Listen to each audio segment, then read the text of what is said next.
Oo, promise ko yan sa'yo. O basta mag-iingat ka, ah. Sige. Ay, malapit na pala siya umuwi. Oh, sino yan?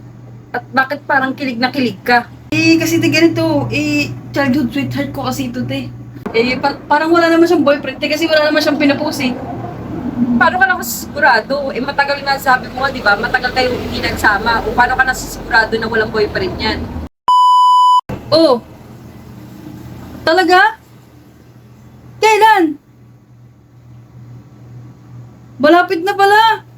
Kaya lang, hindi kita masusundo sa airport.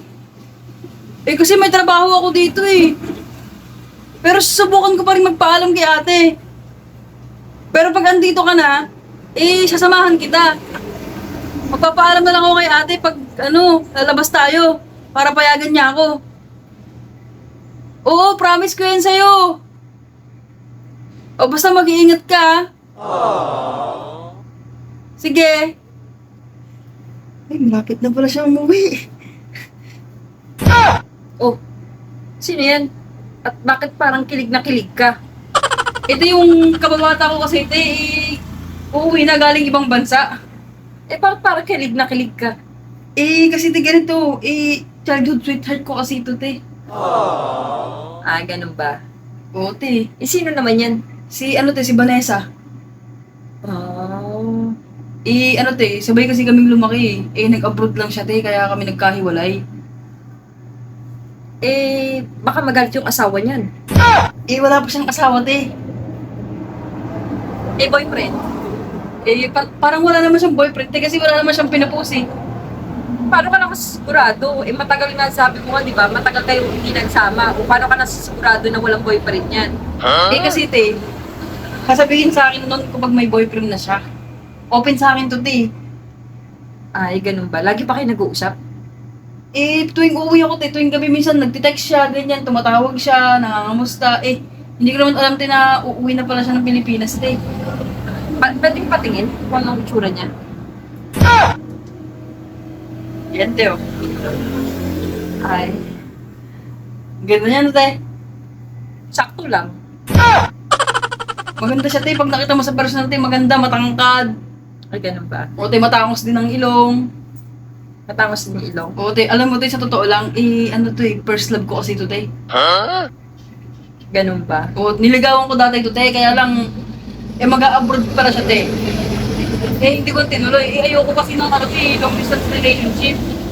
Kaya hinayaan ko muna siya, te, na ito pa rin yung pangarap niya. Ay, naku, mahirap talaga yan pag LDR.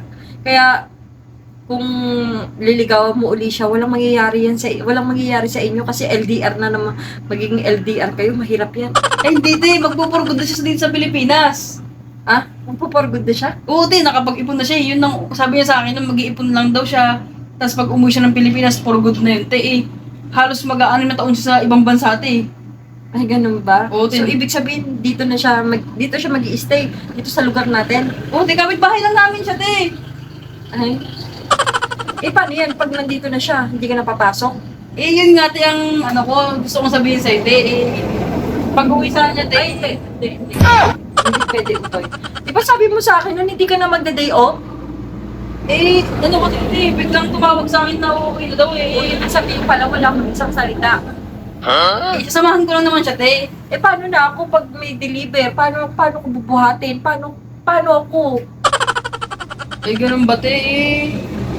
Sige, sasabihin ko na lang sa kanya, te, na tuwing hapon na lang kami magsasama. Pero te.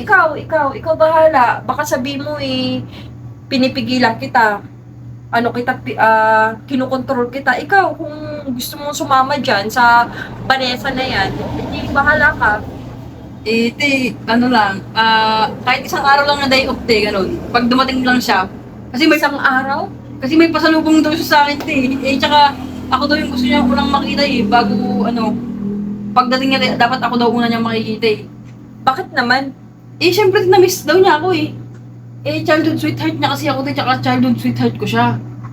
Ako, hindi ako naniniwala sa mga ganyan-ganyan.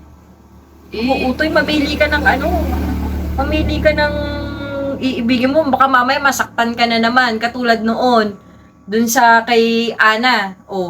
'Di ba? Akala kampante-kampante ka sa kanya. O ano nangyari? Iniwan ka din. Eh, alam mo, te, hindi naman ako umaasa na magiging kami. Ang akin lang, syempre, kababata ko siya, te. Gusto ko lang ba siyang makita kasi katagal namin hindi nagkita. Pero yung feelings ko dati na syempre, te, hindi na katulad ng dati na gusto ko pa rin siya. Naku. Eh, paano pa nagkita kayo? O, sige nga, sample, kunwari ako si Vanessa. O, anong gagawin mo? O, sample, kunwari ako si Vanessa. Eh di syempre, te, yakapin kita. Vanessa! Sabihin ko, kumusta ka na? O, ganun lang, te. Ganon? Galing ha? Ganun, syempre, te. Te, magkababata nga Ba't kami. mo yayakapin? Eh, close kami, te. Ganyan, oh. Close na close, hanggang dikit. Kailangan ba talaga may yakap? Eh, paano ba dapat, te? Eh di, hi Vanessa, ganun. Hi Vanessa, kamusta na? Eh, te, kasi ganito yan, eh. Eh, clingy kasi yun, te. Hindi papayag yun na hello-hello lang yun. Baka siya pa yumakap sa akin, te. Sobrang excited nun sa... Naku, magpapayakap ka naman. Eh, di ko makasasabi, te. Kasi kaibigan ko yun, eh. Oh, so tuwan-tuwa ka naman. Eh, hindi naman, te. Next. Siguro kaya ka na-excite dahil sa ganun. Kasi gusto mo pag niyakap ka, yun, didikit yung katawan niya sa'yo, ganon. Hindi ganun, te. Siyempre, na-miss din niya ako, te. Yung usapan nga namin kanina, te, yung boses niya, excited na excited siya, eh. Ikaw din naman eh, excited na excited talata naman sa itsura mo. Eh, siyempre, te, kasi matagal kami hindi nagkita. Kaya baka next week yun, te. Saka sabi mo sa akin, sasamahan mo ko sa pag-move on ko. Saka hindi ka na magde-day off dahil ayaw mo ko nahihirapan. Tapos, aalis ka pala. Wala ka rin palang isang salita. Sige na nga, doon na nga ako sa loob. Te! Te, sorry na, te.